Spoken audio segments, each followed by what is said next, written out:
Ginkalipay ni 2nd District of Iloilo Board Member June Mondehar nga nagatindog bilang chairman sang Committee on Public Safety sa Sangguniang Panalawigan ang deklarasyon ni Brigadier General Michael Samson, ang commander sang 301st Infantry Brigade, nga wala na sang presensya sang rebelde sa 1st kag 2nd District sang Iloilo. Suno kay Mondehar, nalipay ini bangod nga matapos ang deklarasyon sang opisyal sang Army ginapananaw sini nga wala na sang mabatian nga linupok, pinatsanay, may mapilasan kag makulbaan bangod sang nagakatabo nga encounter. Dugang pa niya nagasalig manini sa impormasyon nga ginhatag sang Army bangod nga sila ang may dako nga ihibalo angot diri. Pinaagi sa ila intelligence unit sang ila nga hanay. Unang lipay kita ko sina sang ginasiling sang opisyalis sang Army nga wala na sang presensya sang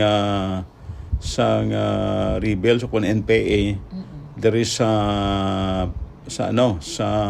First and 2nd District. First kag 2nd District sa probinsya sang Iloilo.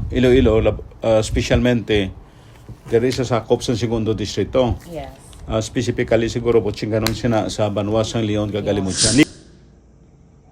Nahibaluan nga bugos naman ang suporta sang board member sa mga programa Batok Insurhensya. Inisika K5 Alex Escalante para sa Kampiyon nga Balita, Serbisyo Publiko kag Kalingawan sa Iloilo. K5 News FM.